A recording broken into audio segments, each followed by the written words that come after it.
चलिए बच्चों, तो आज हमारा अगला चैप्टर है आज हमारा अगला चैप्टर बच्चों एंड फर्स्ट पेपर का लास्ट चैप्टर है जिसका नाम है विद्युत चुंबकीय तरंग। ठीक है बच्चों, तो आज हमें अध्ययन करना है अध्याय 12 विद्युत चुंबकीय तरंग। विद्युत चुंबकीय तरंग तो ये क्या है, कैसे है, उन पर बात कर लेंगे।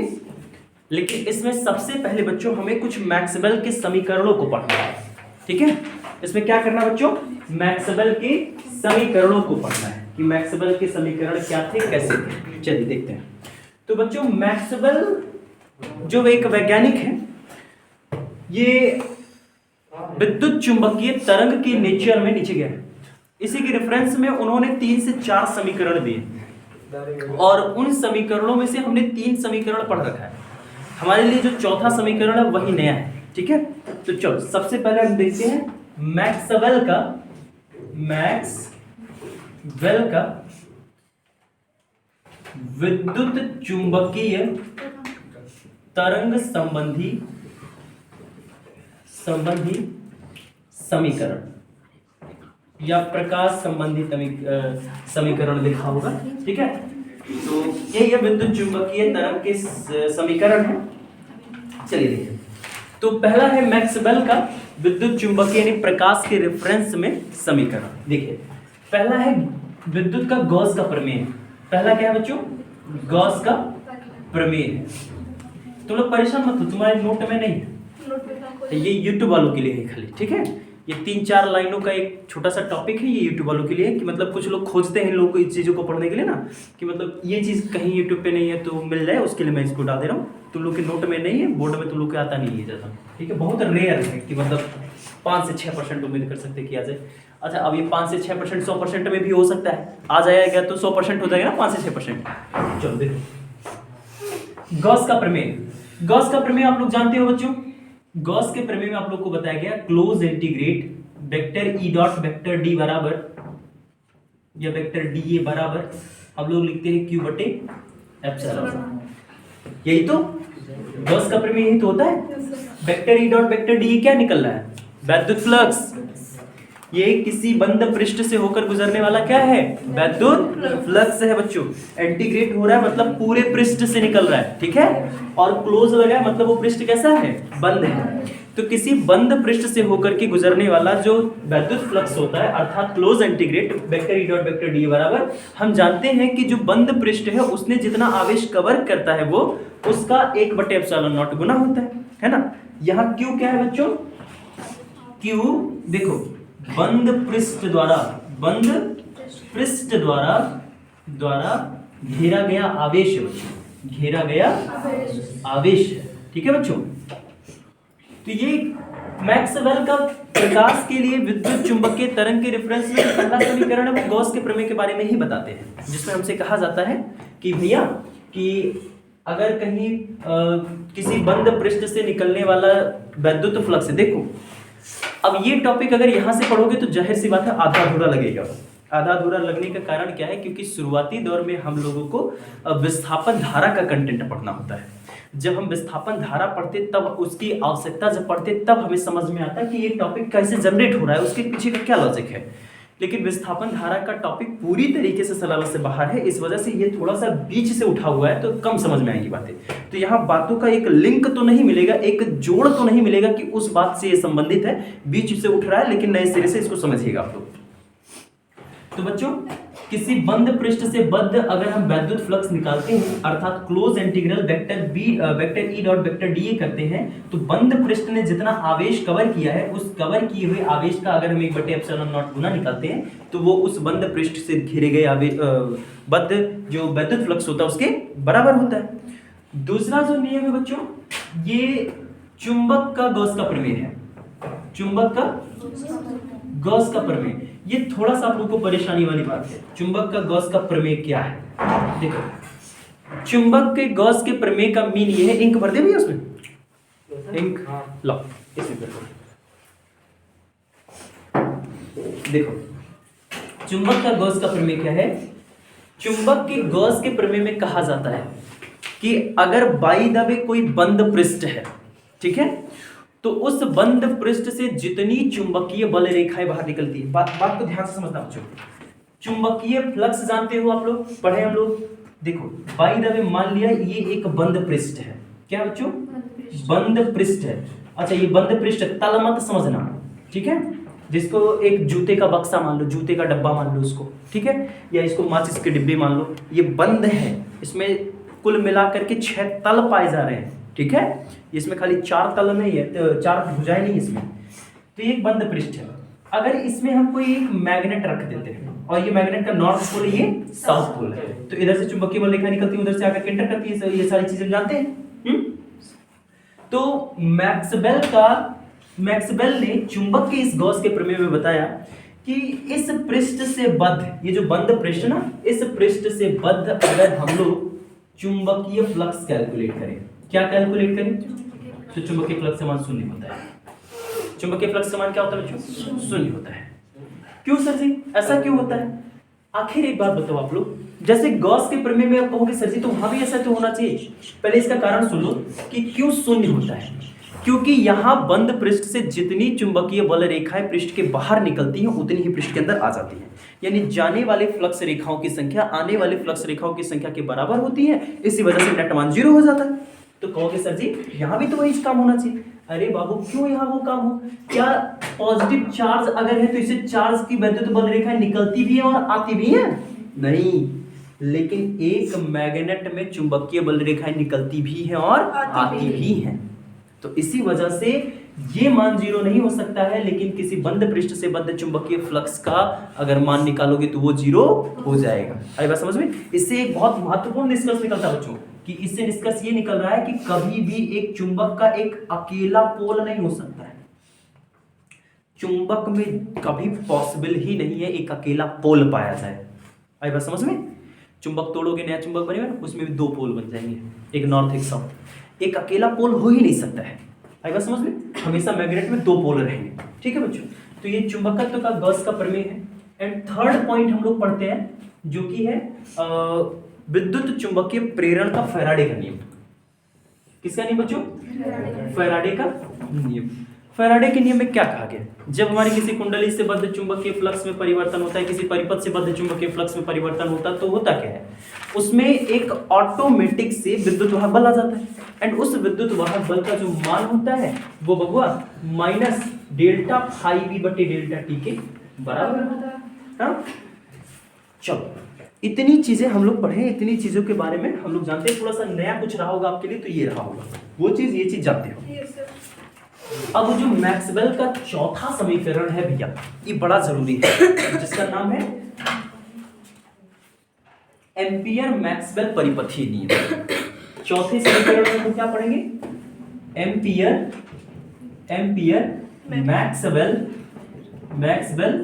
परिपथीय नियम। देखो बच्चों, एम्पियर मैक्सवेल परिपथीय नियम क्या है और कैसे है, ये किस प्रकार के डाटा को इंडिकेट करता है। आप जरा, क्या आपको ध्यान है कि आपने एम्पियर के परिपथीय नियम में क्या पढ़ा था? आपको एम्पियर के परिपथीय नियम में मैंने पढ़ाया था कि किसी बंद पथ की सीमा के अनुदिश उत्पन्न चुंबकीय क्षेत्र का रेखीय समाकल उस बंद पथ द्वारा घेरी गई नेट धारा का μ0 गुना होता है। अर्थात close integrate vector v dot vector dl is equal to μ0 into I, जहां I बंद पथ के द्वारा घेरी गई धारा होती है और म्यू नॉट आप जानते हैं ये चुंबक की शीलता होती है निर्वात में, और बी चुंबकीय क्षेत्र है, डी अल्पांश है, और यहाँ बच्चों चुंबकीय क्षेत्र का रेखीय समाकलन हो रहा है और एक बंद सीमा के तहत हो रहा है, इसी वजह से क्लोज इंटीग्रल। भाई साहब जब विद्युत चुंबकीय तरंग का कंटेंट आया ना और जब विस्थापन धारा में समझ में आई तो एम्पियर का परिपथीय नियम गलत सिद्ध हो गया था। आई बात समझ में? एम्पियर का परिपथीय नियम गलत सिद्ध हो गया था।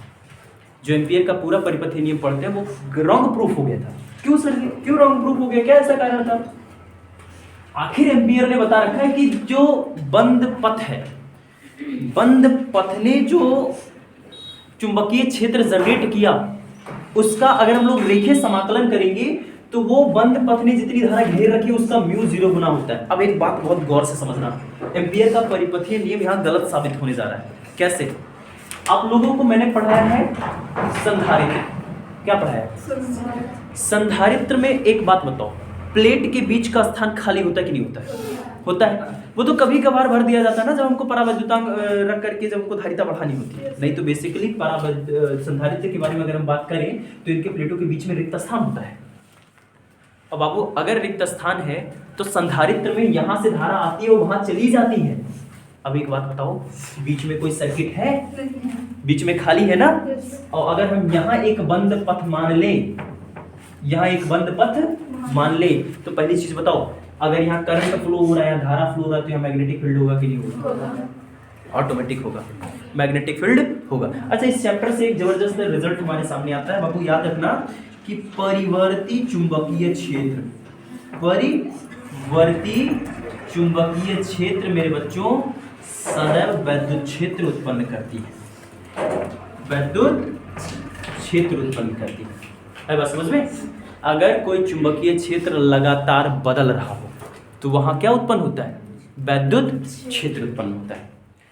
और जब वैद्युत क्षेत्र उत्पन्न होता है तो वहां मेरे बच्चे विद्युत वाहक बल आ जाता है, जो आपको मैंने विद्युत चुंबकीय प्रेरण में पढ़ाया था।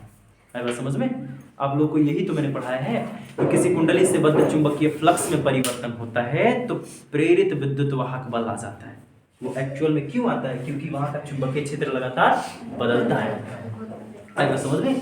चुंबकीय क्षेत्र बदलने के कारण क्या जनरेट हो जाता है? वैद्युत क्षेत्र। और मैंने तुम लोग को पढ़ा रखा है कि वैद्युत क्षेत्र और वैद्युत विभव अलग राशि नहीं है, एक दूसरे के साथ कनेक्टेड है। है बात समझ में? ठीक है बच्चों। अब देखो, यहां मान लिया एक बंद पथ है। पहले एक बात बताओ कि अगर यहां से कहाँ है भैया?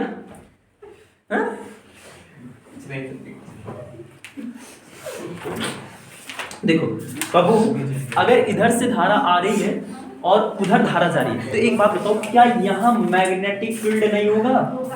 मैग्नेटिक फील्ड यानी एमएफ होगा ना? ठीक है। और वहां ये मैंने एक पथ खींच लिया, वो पथ ऐसे है बच्चों, वो पथ एक ऐसे है, समझ में आ रहा है? वो पथ वैसे बंद पथ है कि नहीं है? अगर अब मैं यहाँ एम्पियर का परिपथीय नियम लगाऊं मेरे बच्चों, ध्यान देना, अगर मैं यहाँ एम्पियर का परिपथीय नियम लगाऊं, काम करेगा? कोई धारा है वहां पे? सर्किट ही नहीं है, तो इस सर्किट ने धारा घेरा, यहाँ घेरी गई धारा कितनी है? 0। जबकि चुंबकीय क्षेत्र है कि नहीं है? है मेरे बच्चे। आओ यहाँ लगाओ, अगर integration vector v dot vector dl बराबर कितना आएगा? 0 आएगा। फ्लॉप हो गया एम्पियर का परिपथीय नियम। एम्पियर का परिपथीय नियम गया काम से, फ्लॉप हो गया। तो मैक्सवेल यहाँ एक नए सिद्धांत को लाते हैं। मैक्सवेल बताते हैं कि ये थियरी सही तो है, हर मामले में सही नहीं है, विशेषकर यहाँ वो बताते हैं कि यहाँ एक ऐसी धारा है जो यहाँ से वहां जाती है, जिसे हम लोग कहते हैं विस्थापन धारा। इसी को हम लोग कहते हैं बच्चों विस्थापन धारा। याद रखना, विस्थापन धारा है नहीं, पढ़ना नहीं, ठीक है? इसे हम लोग क्या कहते हैं बच्चों? विस्थापन धारा। ठीक है, तो ये लाला हो गई विस्थापन धारा। तो मैक्सवेल ने इस समीकरण में सुधार किया और इस समीकरण का नाम दिया एम्पियर मैक्सवेल का परिपथीय नियम। इसमें उन्होंने बताया कि अगर किसी बंद पथ की सीमा के अनुदिश उत्पन्न चुंबकीय क्षेत्र का हम लोग रेखीय समाकलन कर रहे हैं, यानी close integrate vector v dot vector dl, तो इसका मान μ0 इंटू IC प्लस ID के बराबर होती है। IC क्या है बच्चों? IC है चालन धारा। चालन धारा का मतलब जो सर्किट में बह रही है। और ID क्या है? जो बिचुआ में यहाँ कुछ नहीं उसके बावजूद बह रही है। आई बात समझ में? जैसे विस्थापन धारा, ID का मतलब है डिस्प्लेसमेंट करंट, ठीक है? तो उसे ID से लिखा गया। C मतलब करंट, IC का मतलब चलने को अंग्रेजी में कंडक्टर, C माने चलना होता है, कंडेंसर कंडक्टर जो भी उसको कहते हैं, और D माने डिस्प्लेसमेंट होता है, ठीक है? यानी ये विस्थापन धारा और चालन धारा के योग के μ0 गुना होता है। आई बात समझ में? तो ये है एम्पियर मैक्सवेल का परिपथीय नियम बच्चों, ठीक है? तो इस तरीके से एम्पियर का जो परिपथीय नियम हम लोग आंख बंद करके भरोसा करते हुए हर जगह लगाते हुए आ रहे थे, वो एक्चुअल में हर जगह के लिए नहीं है, कुछ परिस्थितियों में वो गलत है। आई बात समझ में? ठीक है, तो ये है बच्चों मैक्सवेल के लिए, मैक्सवेल का प्रकाश के संबंध में विद्युत चुंबकीय संबंधी तरंग के समीकरण। इसके बाद अब हमें पढ़ना है कि विद्युत चुंबकीय तरंगे क्या है ना बच्चों? क्या पढ़ना हमको? विद्युत चुंबकीय तरंगे क्या है। चलिए देखते हैं दोस्तों।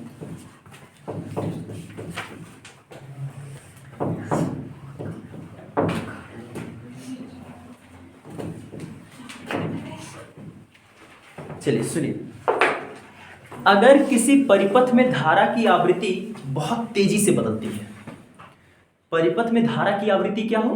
बहुत तेजी से बदले, तो परिपथ में जब धारा की आवृत्ति बहुत तेजी से बदलती है, बहुत उच्च रूप में बदलती है, तो होता क्या है कि उस धारा की कुछ ऊर्जा तरंग के रूप में निकल जाती है, और यही तरंग कहलाता है बच्चों विद्युत चुंबकीय तरंग। आई बात समझ में? अगर किसी परिपथ में बहने वाली धारा का मान, उसकी फ्रीक्वेंसी बहुत तेजी से बदले, समझ में आ रहा है? उसकी फ्रीक्वेंसी बहुत तेजी से बदले। फ्रीक्वेंसी के तेजी से बदलने से क्या समझ रहे हो तुम लोग?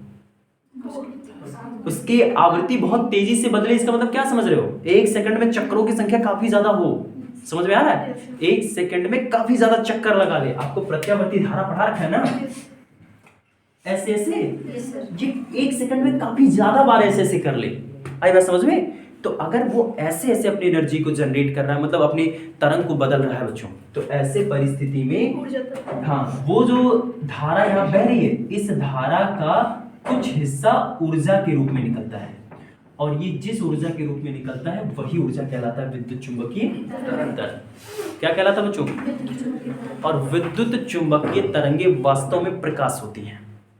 विद्युत चुंबकीय तरंगे वास्तव में क्या होती है? प्रकाश। ये सूर्य का प्रकाश होता है। आई बात समझ में? जो 3 × 10⁸ मीटर पर सेकंड की स्पीड से चलता है। कितनी स्पीड से चलता है? 3 × 10⁸ मीटर पर सेकंड के स्पीड से चलता है। आई बात समझ में? ठीक है भैया। अब इसके बाद हमें पढ़ना है विद्युत चुंबकीय तरंग के अभिलक्षण। अच्छा, थोड़ा सा विद्युत चुंबकीय तरंग को समझिए, उसका ग्राफ समझिए। मैं विद्युत चुंबकीय तरंग को ग्राफ की मदद से समझाना चाहता हूँ।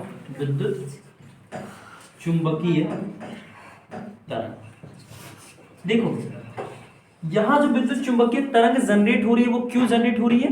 क्योंकि हमारा जो धारा है ये अपनी फ्रीक्वेंसी को बहुत तेजी से क्या कर रहा है? चेंज कर रहा है, बदल रहा है। इसलिए यहां क्या आ रहा है? विद्युत चुंबकीय तरंग। अब 2-3 बातों को सोचो। देखना बच्चों, अगर बात आवृत्ति की है, किसकी है? आवृत्ति की है, तो मेरे बच्चे आवृत्ति का मामला दिष्ट धारा में आएगा कि प्रत्यावर्ती धारा में आएगा? प्रत्यावर्ती में आएगा। किस धारा में आएगा? प्रत्यावर्ती में आएगा। प्रत्यावर्ती धारा, इसका मतलब लगातार अपने मान को बदलती है, तो वही तो आवृत्ति ला सकती है। दिष्ट धारा आवृत्ति कैसे लाएगा भाई? वो कोई आवृत्ति नहीं ला सकती। तो लाला, अब मान लेते हैं कि हमारे पास एक प्रत्यावर्ती धारा है। अब प्रत्यावर्ती धारा अगर किसी सर्किट में बह रही है, ध्यान देना मेरे बच्चे, बहुत ध्यान देना, इसमें कौन सी धारा है? प्रत्यावर्ती धारा है मेरे बच्चे। अगर प्रत्यावर्ती धारा बहुत तेजी से अपने मान को चेंज कर रही है, तो लाला अगर जब ये बहुत तेजी से अपने मान को चेंज कर रही है, तो एक बात बताओ बाबू, मैंने ये चीज पढ़ा है, दुनिया जहान का कौन धारा अगर बह रहा है तो उस सर्किट के चारों ओर मैग्नेटिक फील्ड उत्पन्न हो जाएगा। उत्पन्न होगा कि नहीं होगा? अगर धारा बह रहा है तो धारा क्या करता है? चुंबकीय क्षेत्र। यहाँ का चुंबकीय क्षेत्र परिवर्ती होगा कि स्थिर होगा? परिवर्ती होगा। क्यों? क्योंकि धारा का मान लगातार बदलता है।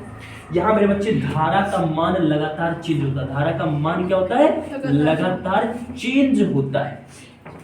अगर धारा का मान लगातार चेंज हो रहा है तो क्या मेरे बच्चे यहाँ का चुंबकीय क्षेत्र परिवर्ती नहीं होगा? और अभी मैंने बताया मेरे बच्चों, अभी मैंने बताया कि परिवर्ती क्षेत्र सदैव वैद्युत क्षेत्र उत्पन्न करते हैं। क्या करते हैं? यानी यहाँ से क्या जनरेट हो जाएगा? अब पूरा कंटेंट समझो। अगर किसी सर्किट में अब एक धारा बह रही है और वो लगातार अपनी आवृत्ति को बहुत तेजी से चेंज कर रही है, तो वहां कौन कौन से क्षेत्र आ जाएंगे? चुंबकीय क्षेत्र और वैद्युत क्षेत्र। और ये परस्पर अभिलंबवत होते हैं। चुंबकीय क्षेत्र और वैद्युत क्षेत्र जब यहाँ जनरेट होते हैं तो बच्चों ये परस्पर अभिलंबवत होते हैं। और अब जब ये परस्पर अभिलंबवत हैं तो ये देखो, ये चुंबकीय क्षेत्र और वैद्युत क्षेत्र लगातार एक दूसरे को ऑक्सीलेट करते हैं, मतलब एक दूसरे को लगातार अपने मान को घटाते बढ़ाते हैं। समझ में आ रहा है? देखो समझो। फिर मैं एक्सिस के थ्रू आपको इन चीजों को समझा रहा हूँ। देखो ये हमारा जेड अक्ष है, ये हमारा एक्स अक्ष है और ये हमारा वाई अक्ष है। बच्चों हमारी जो धारा है ना वो ऐसे,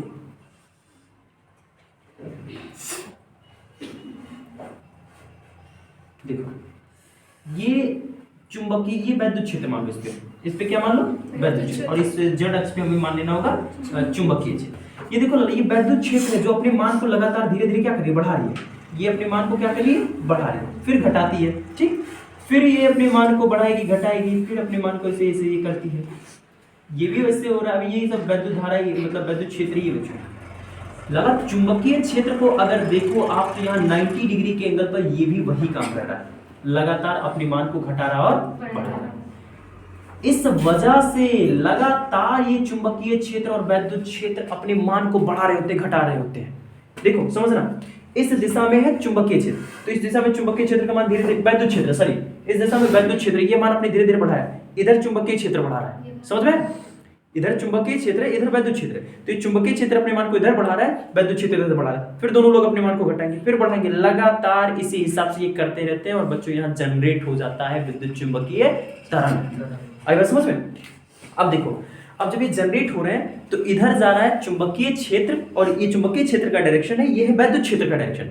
चुंबकीय क्षेत्र वैद्युत क्षेत्र परस्पर अभिलंबोत है और लगातार एक दूसरे को ऐसे ये ऑक्सीलेट करते हैं। ये अपने मान को इधर बढ़ाता है, घटाता है, बढ़ाता है, घटाता है, ये अपने मान को इधर बढ़ाता है, घटाता है, बढ़ाता है, घटाता है। इस हिसाब से यहाँ जनरेट हो जाता है एक तरंग, और वो तरंग चलने लगती है इस दिशा में, यानी ये एक्स अक्ष की दिशा में।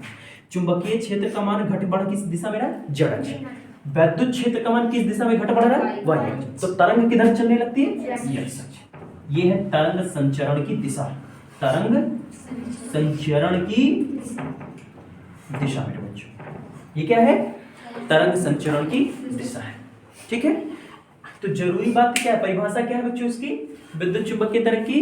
विद्युत चुंबकीय तरंग जब किसी परिपथ में बहने वाली धारा बहुत उच्च आवृत्ति से बदलती है तो उस धारा का कुछ ऊर्जा विद्युत चुंबकीय तरंग के रूप में, बहुत तेजी से अपने विद्युत चुंबकीय तरंग के रूप में कुछ ऊर्जा ह्रास कर देती है। यही जो इतनी ऊर्जा ह्रास होती है, उसी ऊर्जा का एक रूप मिलता है विद्युत चुंबकीय तरंग के रूप। विद्युत चुंबकीय तरंग जो होती है पूरी तरीके से प्रकाश की तरह बिहेव करती है, प्रकाश ही होती है, और विद्युत चुंबकीय तरंग के चलने की, संचरण की जो दिशा होती है, ये चुंबकीय क्षेत्र और वैद्युत क्षेत्र के अभिलंब होती है। आई बात समझ में? ठीक है बच्चों, तो ये है विद्युत चुंबकीय तरंग का कंटेंट। अब हमें पढ़ना है विद्युत चुंबकीय तरंग के कुछ अभिलाक्षणिक गुण।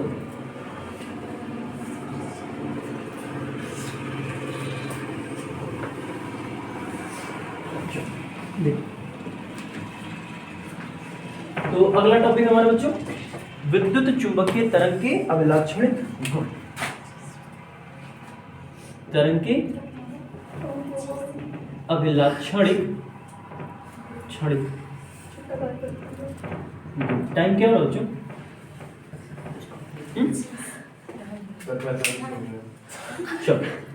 विद्युत चुंबकीय तरंग के अभिलाक्षणिक गुण देखिए सर 2:45 हो रहा है। कोई बात नहीं, तुम बैठे रहो। देखो विद्युत चुंबकीय तरंग के अभिलाक्षणिक गुण क्या है?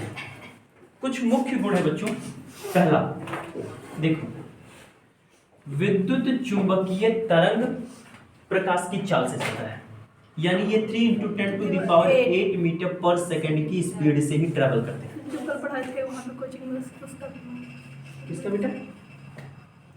कोचिंग में पढ़ाए थे। पता नहीं क्या, फोटोन। हाँ फोटोन। फोटोन तो सूर्य के प्रकाश में ही पाया जाता है ना, वो ही। हाँ। उसके बाद इसका दूसरा अभिलाक्षणिक गुण है कि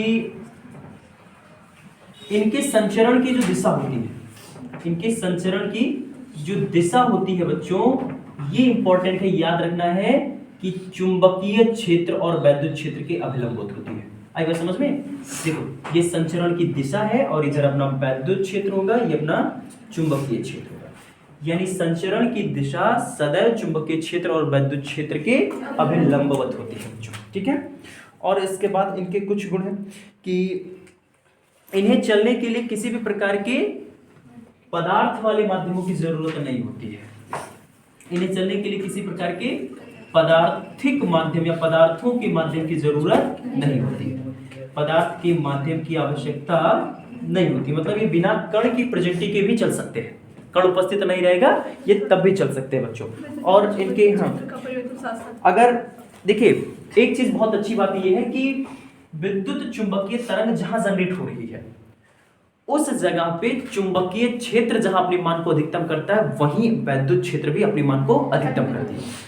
जहां विद्युत चुंबकीय तरंग उत्पन्न हो रही है उस जगह पे देखोगे तो वहां अगर चुंबकीय क्षेत्र अपने मान को न्यूनतम कर रही है तो वैद्युत क्षेत्र भी अपने मान को न्यूनतम करती है। यानी हम कह सकते हैं कि विद्युत चुंबकीय तरंगों में जो वैद्युत और चुंबकीय क्षेत्र का मेल मिलाप होता है हाँ वो साथ होता है, मतलब अपने मान को चाहे चुंबकीय क्षेत्र हो चाहे वैद्युत क्षेत्र हो ये अपने मान को एक साथ परिवर्तित करते हैं, एक साथ परिवर्तित करते हैं। अच्छा, चुंबकीय क्षेत्र और वैद्युत क्षेत्र के अधिकतम मान, जैसे चुंबकीय क्षेत्र का अधिकतम मान B0 और वैद्युत क्षेत्र का अधिकतम मान E0, इनके बीच का जो रिलेशन होता है वो होता है E0 बटे B0 बराबर C, यही होता है, उल्टा है।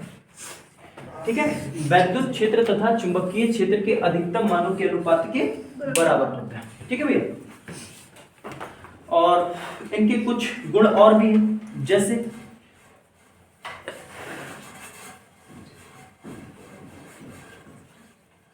चलिए विद्युत चुंबकीय तरंग में जो प्रकाश का प्रभाव होता है वो एक्चुअल में देखो छठवां देखो इनकी प्रॉपर्टी में जो विद्युत चुंबकीय तरंग है, क्या बच्चों, विद्युत चुंबकीय तरंग, विद्युत चुंबकीय तरंग में जो प्रकाश हमें फील होता है, जो सूरज जैसा प्रकाश हमें फील होता है, ये एक्चुअल में किसके कारण होता है, वैद्युत क्षेत्र के कारण होता है। यही वैद्युत क्षेत्र ई ही वह कारण है जो विद्युत चुंबकीय तरंग को विजुअलाइज करता है, हमें देखने के योग्य बनाता है, हमारे नेत्र की सेंसिटिविटी को बढ़ाता है, जिससे हम प्रकाश को एब्जॉर्ब कर पाते हैं, उन्हें समझ पाते हैं, महसूस कर पाते हैं। तो ये है हमारे बच्चों विद्युत चुंबकीय तरंगों के कुछ अभिलाक्षणिक गुण। इसके बाद हमें पढ़ना भैया विद्युत चुंबकीय तरंगों का स्पेक्ट्रम। क्या पढ़ना बच्चों, चुंबकीय स्पेक्ट्रम, विद्युत चुंबकीय स्पेक्ट्रम। चलिए हमारा अगला टॉपिक है विद्युत चुंबकीय स्पेक्ट्रम। क्या बच्चों, विद्युत चुंबकीय स्पेक्ट्रम का मतलब इनमें जो किरणें पाई जाती हैं उन किरणों की रेखाएं, ठीक है, वही स्पेक्ट्रम होता है, उन किरणों की पट्टियां वही स्पेक्ट्रम होती है। चलिए तो बाबू जैसे न्यूटन ने हमें बताया था कि सूर्य के प्रकाश में कुल 7 रंग हैं, ठीक है, तो सूर्य के प्रकाश में जो कुल 7 रंग हैं उनका आप लोग जानते होंगे, वो उनका जो क्रम है वो यही क्रम फॉलो करते हैं। ये कुल सूर्य में 7 रंग पाए जाते हैं, ठीक है। V का मतलब होता है बैगनी, I का मतलब होता है आसमानी, या फिर कुछ लोग शायद जामुनी लिखते हैं, इसका मतलब होता है नीला, और इसका मतलब होता है हरा, इसका मतलब होता है पीला, इसका मतलब होता है नारंगी, इसका मतलब होता है। जो सूर्य में कुल देखने वाली किरणें होती है वो कुल ये 7 रंग की होती हैं, ठीक है भैया। लेकिन अच्छा, यहाँ पे इनका जो तरंगदैर्ध्य का रेशियो होता है आप लोग जानते हैं, इनका तरंगदैर्ध्य का रेंज जो होता है बच्चों ये 3900 एंगस्ट्रॉम से लेकर के, कहां से लेकर के 3900 एंगस्ट्रॉम से लेकर के 7800 एंगस्ट्रॉम के बीच में इनका तरंगदैर्ध्य होता है। क्या आप लोग समझ पाते हैं तरंगदैर्ध्य क्या होता है? देखो, तरंगदैर्ध्य का मतलब होता है बच्चों कि हमारे प्रकाश में एक किरण की चौड़ाई कितनी है, उसकी लंबाई कितनी है, समझ में आ रहा है? यही बताना तरंगदैर्ध्य होता है। तो इन 7 लोगों का अगर आप तरंगदैर्ध्य का परास देखोगे, एक रेंज देखोगे बच्चों, परिसर देखोगे तो 3900 एंगस्ट्रॉम से लेकर के 7800 एंगस्ट्रॉम के बीच में होता है, ठीक है बाबू। तो हमें पता था कि बस यही 7 रंग पाए जाते हैं, लेकिन बाद में और वैज्ञानिक आते हैं तो वो जब पता करते हैं तो उन्हें समझ में आता है अभी नहीं, लाल रंग के ऊपर भी कई सारे किरणें पाई जाती है, बैगनी रंग के नीचे भी कई सारे भाग पाए जाते हैं बच्चों, लेकिन वो हमें दिखाई नहीं देते हैं क्योंकि वो पाए जाते हैं प्रकाश के, सूर्य के प्रकाश के अदृश्य स्पेक्ट्रम में। समझ में आया? देखो, जो लाल रंग के ऊपर वाले हिस्से होते हैं इन्हें हम लोग कहते हैं अवरक्त भाग। क्या कहते हैं बच्चों? अवरक्त भाग कहते हैं। लाल रंग के ऊपर जितनी किरणें पाई जाती हैं सबको कहा जाता है बच्चों अवरक्त भाग। ये क्रम थोड़ा उल्टा लिखा हुआ, लाल रंग ऊपर रहता है, बैगनी रंग नीचे रहता है। तो लाल रंग के जितने ऊपर किरणें पाई जाती हैं वो सभी अवरक्त भाग के अंदर पाई जाती हैं। और बच्चों बैगनी रंग से नीचे जितनी किरणें पाई जाती है वो सब कहा जाता है परावैगनी विकिरण। उनको क्या कहा जाता है? परावैगनी विकिरण कहा जाता है बच्चों। अच्छा, अब इस हिसाब से अगर हम देखें तो हमारे पास कुल मिलाकर के दो प्रकार के स्पेक्ट्रम बनते हैं। स्पेक्ट्रम का मतलब इन्हीं रेखाओं, इन्हीं रंगों की पट्टियां, ठीक है। दो प्रकार के स्पेक्ट्रम बनते हैं बच्चों। कौन कौन से और कैसे? देखो, अब हमारे पास है दो प्रकार के स्पेक्ट्रम, एक है दृश्य स्पेक्ट्रम और दूसरा है अदृश्य स्पेक्ट्रम। अदृश्य स्पेक्ट्रम दृश्य से बड़ा है, ठीक है। अदृश्य स्पेक्ट्रम जो है ये दृश्य स्पेक्ट्रम से बड़ा है। दृश्य स्पेक्ट्रम तो छोटा सा एक रेंज है, यहाँ से यहाँ तक, ठीक है। जहाँ इसमें यहाँ रेड रंग है और यहाँ बैगनी रंग है। अब बैगनी रंग के इधर जितने लोग पाए जाते हैं बच्चों ये सब पराबैगनी भाग में पाए जाते हैं। जितनी किरणें यहाँ पाई जाती है सब किस भाग में पाई जाती है? पराबैगनी भाग में पाई जाती है। और जितना इधर पाए जाते हैं ये सब अवरक्त किरणें होती हैं, अवरक्त भाग में पाए जाते हैं। और ये दोनों कहलाते हैं बच्चों अदृश्य स्पेक्ट्रम, जो हमें दिखाई नहीं देते हैं, विजिबल नहीं है, लेकिन अपनी प्रॉपर्टी को ये पूरी तरीके से दिखाते हैं, ठीक है भैया। हाँ, तो अब हमें पढ़ना है इन्हीं अवरक्त भाग और पराबैगनी भाग में पाए जाने वाली कुछ किरणों के बारे में, उनके गुण के बारे में, ठीक है, कि मतलब कौन से किरण होते हैं। जैसे कुछ किरणें हैं उनका हमें प्रॉपर्टी पढ़ना है, यानी गुण पढ़ना है, उत्पादन पढ़ना है, माने इनके अंतर्गत जो जो किरणें पाई जाती है उन्हीं का गुण पढ़ना है, वो कैसे जनरेट होते हैं, उनका यूज क्या है यानी उपयोग क्या है ना, उनका तरंग दैर्घ्य कितना होता है, उनकी आवृत्ति कितनी होती है। ये जो चीजें ये बोर्ड में लॉन्ग में तो नहीं पूछी जाती हैं, लेकिन ऑप्शन के तौर पे कई बार ऐसे पूछा गया है कि ये बताइए गामा किरण की, किसकी बच्चों? गामा किरण की जो आवृत्ति होती है उसका परिसर क्या होता है, एक नंबर में या विकल्प में आ जाता है, ठीक है। तो इनको पढ़ते हैं हम लोग